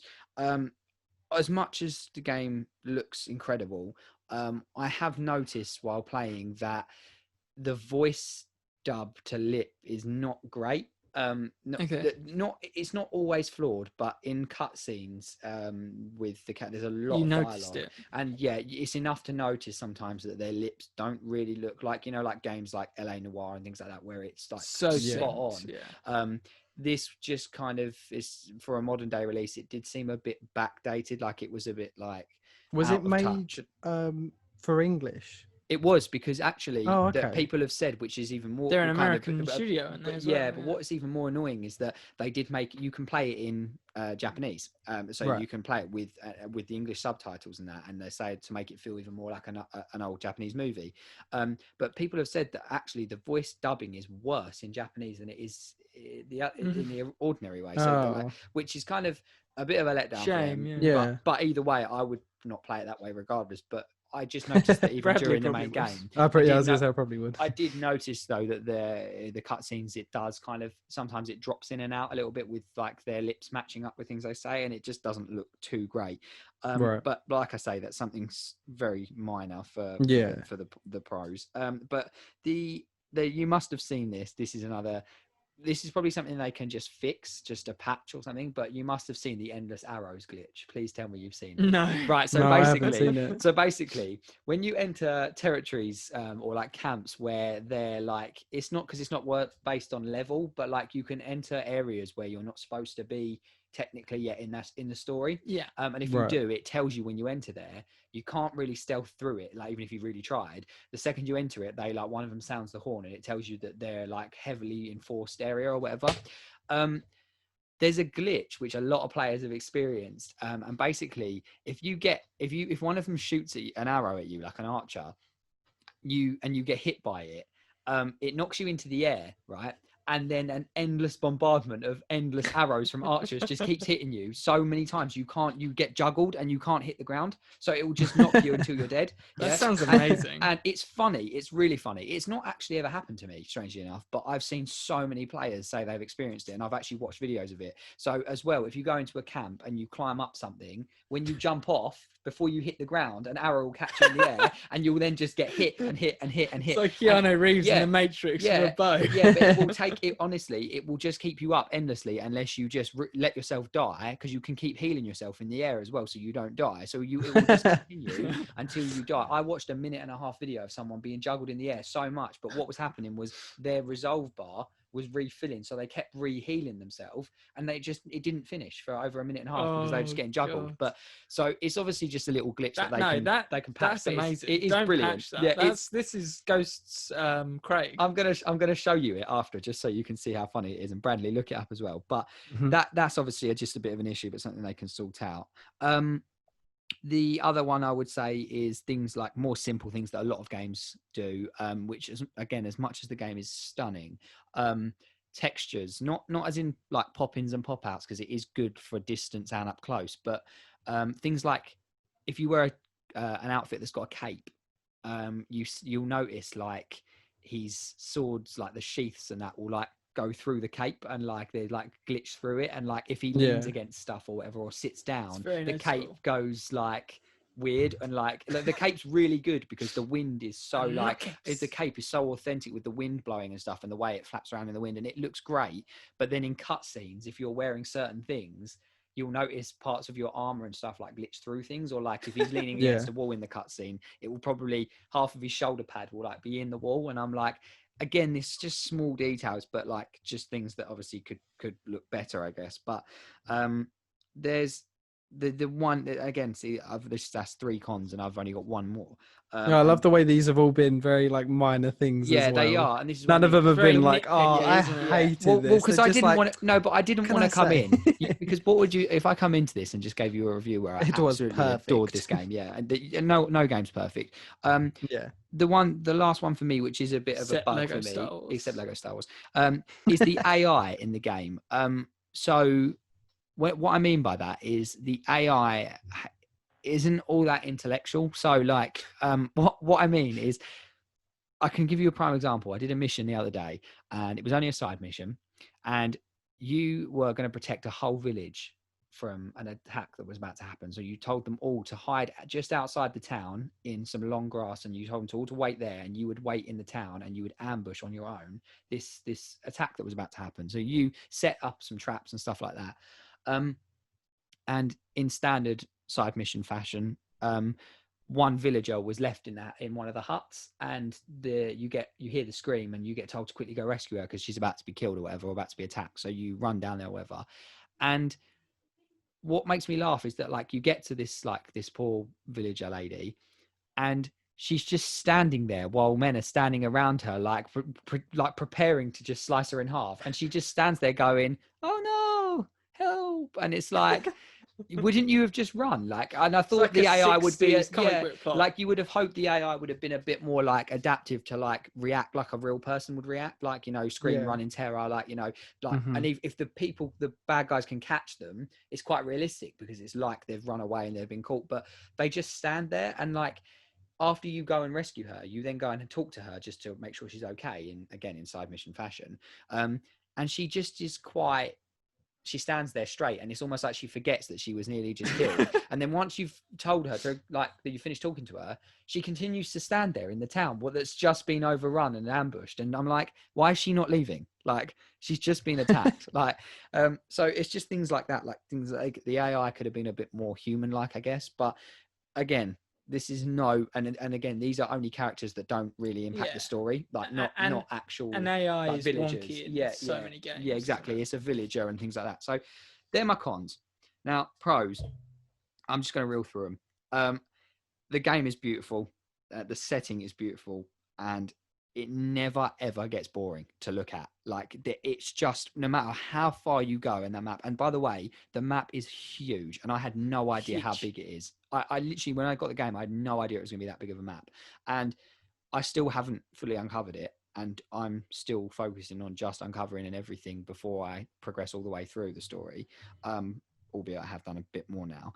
But it just never gets boring to ride around on the back of the horse and just to look at everything and take everything in. And pet the foxes. I've never used a game's camera feature so much. And like everyone was saying, like, there's the photo mode is incredible. And I've always thought, what is the point of photo mode, really?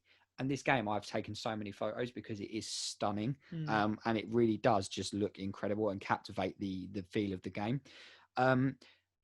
While we're talking about the map, the density of it is incredible as well. So it's really enjoyable. Like, even just traveling from place to place, it's very rare, unless it's absolutely miles that I need to go, I will fast travel, because you can fast travel, which I love as well.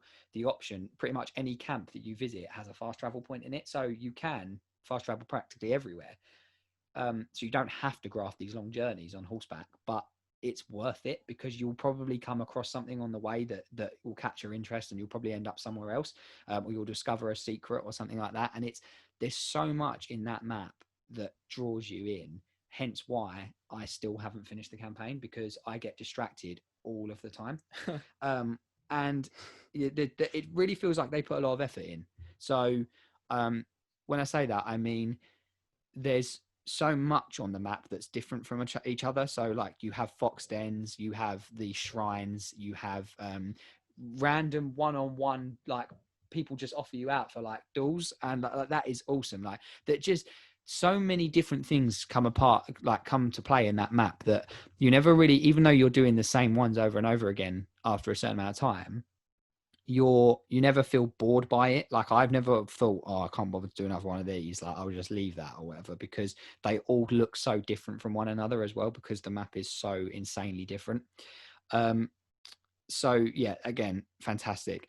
The actual storyline, it's broken down into three things, which I think I said before. You have main storyline, you have the mythic quests, and you have Tales of Tsushima. So Tales of Tsushima are side missions.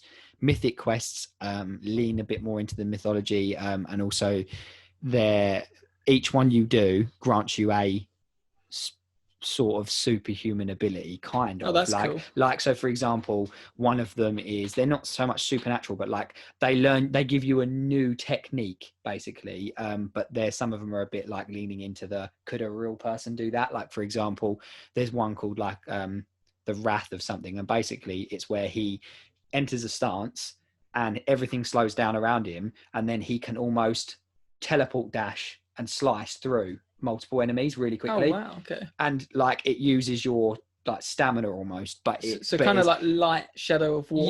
Yeah. So it's not like ridiculously like mythical, but it just got elements. Elements of it. So they're the mythic tales, which are really interestingly told as well, because they're all based on an old ancient warrior that supposedly was possessed or was mythical, and you basically follow their tale until you uncover learn the ability yourself basically. But what I really want to talk about with the actual story, side quests and mythic quests is the depth of the characters and the emotions conveyed in it. I honestly can't tell you how much effort has gone into this. So I was playing a side mission the other day actually, and I was sitting there, and at the end of the side mission I went, oh my God, I forgot this was a side mission, because it was proper emotional. And I was like, yeah, this person that's just sat there and listed about their life problems and, all that they've gone through and suffered and lost. I was like, how is this a side mission? Like, this could easily be main game material. Like, and I feel like they've really done that well. They've put so much depth into every single character that you come across, whether it be main or side mission. And yeah, I absolutely loved it. And I do just think that their character development is for any kind of side character or anything like that is just, it deserves so much recognition for the emotion that is put into it, and the sense of real life people as well, because they all kind of talk to you about their sorrows and the deaths and the people they've lost close to them and things like that. And you kind of think, I just don't get how this can be a side mission in the game. Like, you know, this character has just sat down and told me everything about what's happened to them since the invasion, and you feel obligated to help them from then on out. And like, each side commission has multiple, so each side mission character that you meet has multiple missions for them. So you kind of help them on their personal quest throughout, which is really cool. So it gives it so much more of a story. It feels so much more important. So you're not just meeting a randomer and going, oh yeah, I help you save your child who fell down a well or whatever. And then it's like, oh bye, I'll never see you again. It's like, they are telling you a story of their own, and you are following it from start to finish, and then you are helping them overcome what they need to overcome or whatever it is that they need to pass. Such a great way to do side content. It is, and that's why it's so interesting for me. So yeah, again, yeah, it's just brilliant. The actual gameplay, again, I don't want to talk about it too much, but we spoke briefly about how it works with the gameplay, with the fighting. It's very cinematic, everything. There's minimal HUD. It feels very movie-like, and it doesn't ever get boring because of the change of stance, which, as you actually progress through the game as well, the more stances you have, the more you have to change it throughout a fight, because the enemies that they throw at you in an average combat situation all are different. So you have to keep switching stance throughout enemies attacking you. So whilst blocking, you'll probably quickly change stance to another one that works for that enemy in front of you. And then you'll quickly change again to swap to the one behind you. And although you can still kill enemies with your other stances that aren't for that specific enemy type, it's so much slower. It's so much slower, and it's harder, and it makes the game harder as well. So there's just a lot of diversity in it. And one thing I didn't really touch on before is the leveling up system. It's not like a grind, and it's not like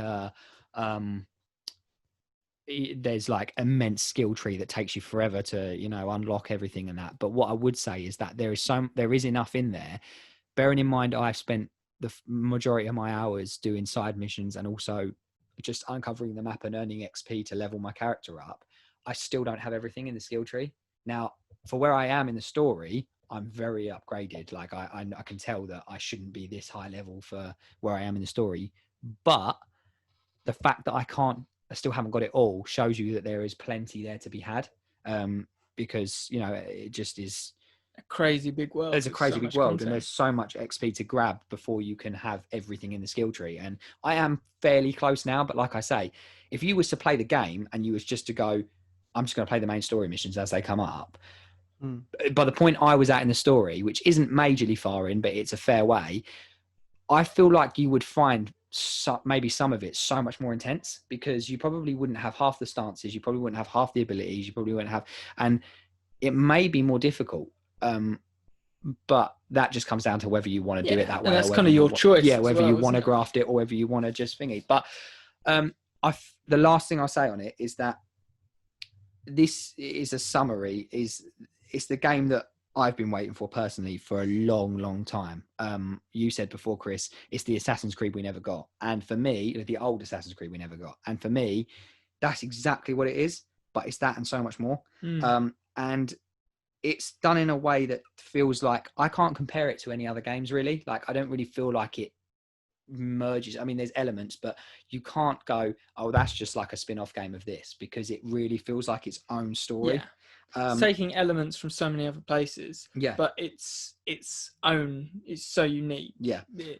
And I think really what the last thing I say is that it's phenomenal. It has deserved every bit of success it's got, and more than anything, I hope you both get proper time with it at some point or another, and whether that be on the next gen or whether it be whenever, or even if it's just round mine, I want you to both experience it, because it is a story game that has captivated me from the very beginning, and I don't want to finish it because I don't want to come to terms with the fact I finished it. And I would go as far as saying that. Will your life feel empty? It will. And this is what I was going to say, and this is where I'll finish it, is that I could have talked about it a lot more, but I won't. In all my years of gaming, I would put this in my top 3 games ever. Ooh. And that is, and I'm sure about that as well. I can't think of. I'm buying a PS5. Yeah, do you know what? It is in my top 3 games ever. And honestly, I'm so glad this game finally turned up, because it was everything I hoped and more. And I just can't wait to just play endless amounts of it, and I'll probably the multiplayer soon. Exactly that. But yeah, that's all I'm gonna say on it. It's so phenomenal. you're saying masterpiece. you'd recommend it?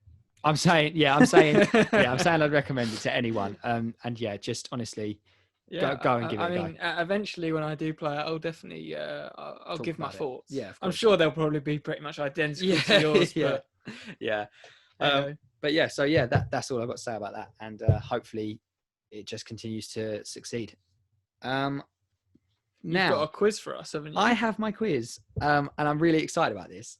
So when we talked about my last quiz... Should we be scared? Well, when we talked about my last quiz, you kind of said that you felt like I could have gone a bit harder with the questions. So I thought this time I'll pick something that I think both of you know very, very little about. And also I'll make the questions quite... Not that they're not all going to be hard, obviously, because that's the point. But I think they're all quite obscure. So especially if you know little about it. So what happened to the 2 easy ones? Well, they might still be easy. We'll see. I don't know. You might do better than I think. But I'll tell you what it is first. The theme for this week's quiz is Apex Legends. Oh God! I think I've played like 2 minutes. Right. Okay. So same. I don't think I made it through the tutorial. So basically, like, Apex Legends is my favorite battle royale game, and I still play endless amounts of it. All I'm going to say is I run this quiz past Zach, who I play Apex with all the time, and he got 0 out of 5. That does not surprise me. But I feel like he's not the type of person to pay attention to the... His brain is like a sieve. It just drains out. Okay, well, I think you'll get at least, I'm going to say 3. I think you could comfortably probably get 3. So, question number 1. What world is Apex set in? Is it A, Overwatch? Is it B, Titanfall? Is it C, Crisis? Okay. Bradley, you got any ideas? Yeah, I know what it is. I'm going for... Do you know? Yeah, I know. Okay. You should both get this. I'm going with B. Yeah, it's Titanfall. It's Titanfall. Brilliant. Yeah. It's Titanfall. Yes! Yeah. It's literally, you watch the way you jump out of the ship. It's literally straight from Titanfall. Same, yeah. But Titanfall 2 is so much better, and I can't believe Titanfall died for Apex. It makes me so sad. I do love Titanfall, but I prefer Apex to Titanfall, I have to say. But you get Titans. I know. Right, so you're going 1 for 1 so far. Right, question number 2. How many legends did the game initially launch with? Was it 6, was it 7, or was it 8? I'm going to go out on a guess and go with A6. Bradley? I was going to go with 6 too. Can I go with 6 still? Yeah, you're both going to go with 6? Yeah. That is incorrect. It launched with 8. Well, 6 just seems like such. Can you name it? I was trying to. There's the medic. Could I name them? Right. So you've got Bloodhound. Right. So you've got Bloodhound. You've got Lifeline. You've got Bloodhound, Lifeline, Pathfinder, Bangalore, Gibraltar, Wraith. He's running out of things. There's more now. Pathfinder. That's 7. That's 7. Who have I missed?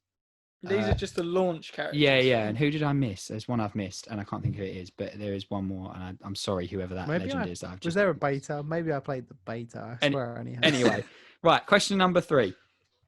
How long after announcement was the game launched? Was it A, the same day as announcement?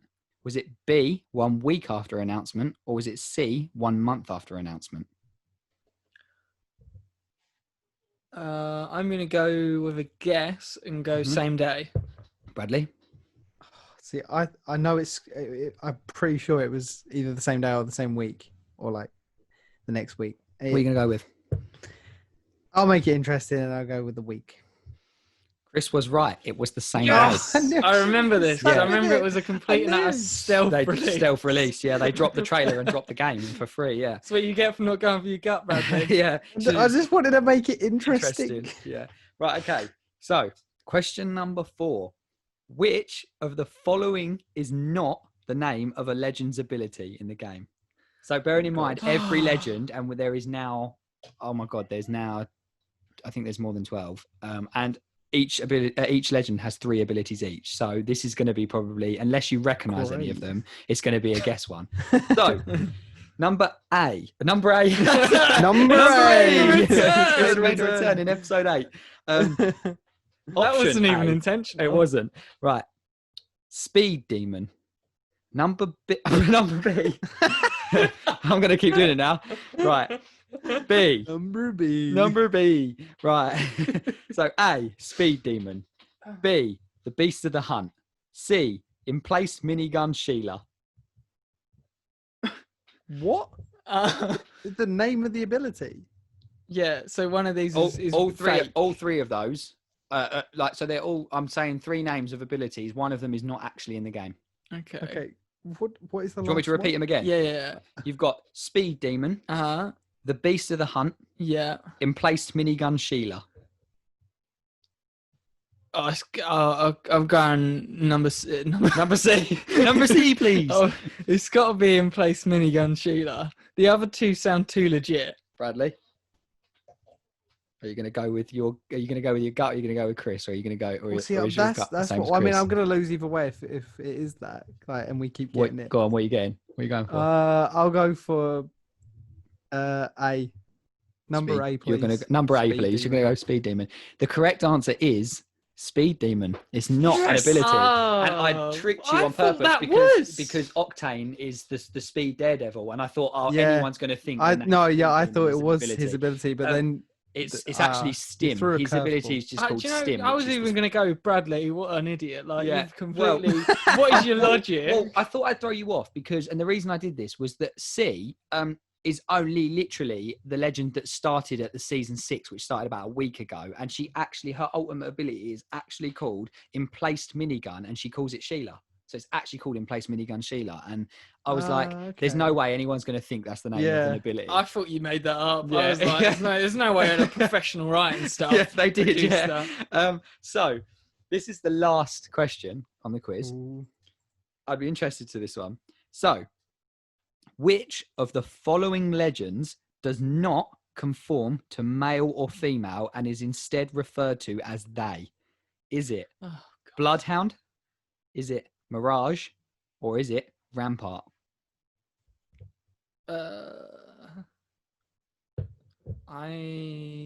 What do you think, Bradley? I think I'm gonna go with Mirage. Oh, that's what I was going to go with. Oh, you want to make it interesting? You want to make it interesting? I don't really. I'm gonna stick with my gut. You're Like going a for- smart quiz player. You're going for Mirage. No, Okay, yeah. I'm going with that's the Mirage. boring quiz. Right. Well, I player. can tell you that you are both wrong. Oh, The Oh. correct answer is Bloodhound. what? I know. So the reason I found this out was because, Bloodhound. Well, well, not this a is- dude, No, but this is but a why. dude. No, so this is why I was interested to find this out because I was looking at the voice. I was watched a video about the voices behind Apex Legends, and I found out, which I did know before, but I wanted to just find out more about it. I knew that Bloodhound's character was voiced by a lady, and I thought that's strange because I always assumed Bloodhound was a boy because obviously it sounds like a man because it's robotic and it's like he's a Russian and he's under a suit, so you can't really tell by the physical appearance what like the shape, body shape, and that because the suit's quite puffy and that, so there's no real obvious telling if it's a boy or a girl, and so. I looked into the fact that it was a woman who voiced, and I thought that was a bit strange of a choice because obviously any man, Russian man, could have done that voice. And so I then looked it up and I just searched, is Bloodhound male or female? And it says that in actual fact that you're not supposed to know about Bloodhound's background outside of the suit and who they really are as an identity. They don't really have a name. They're or like an anything, enigma. but they are, but they don't conform to either. So they are actually just known as they. Oh, okay. And I was like, so that was a little bit of history for you on maybe Apex. You've gone given us overboard. an easy quiz, and then you've gone to the other end of the spectrum. I'm glad though, because I didn't want it to be easy again or too easy. But yeah, I do love Apex Legends. I just love that we got more than Zach. Yeah, you did, and you Who plays never this played. religiously? He plays it with most nights with me, and he literally got 0. So he was confident. How did you get 0? He was confident with his answers as well, and I was like, "How could you be so wrong?" What did he say? World it was set in? Crisis. Oh, but to God. be fair, What about the abilities? well, Whose this is the abilities thing. did say? He has the legend and uses the legend with in-place minigun Sheila, and he's still got it wrong. He went to me. He went, "Oh, it's got to be the minigun one," and I went, "Zach, that's Rampart. That's the legend you play as." And he went, "Oh yeah, he went, is that what it's called?" I was like, "Yeah." She literally says it. She calls it Sheila all the time. Like, so yeah, I don't know. But, Who knows? but yeah, so you did better than a player of Apex. Yeah, I mean, should we do our closing thoughts? Yeah. I've got a good one. Go on then. So this Muppet we've just been talking about, Yeah. he's actually coming on the pod. Yeah, he is. So we're going to abuse him live. Yeah, he's going to be. So it'll be nice because we're not abusing him behind his back now. We're abusing him literally while he's sitting next to us. Yeah, he'll be on in a always couple of much weeks and nicer. hopefully bring some interesting topics to talk about. But yeah, So look forward to that, and I'll see you later, guys. catch you next week. See you later.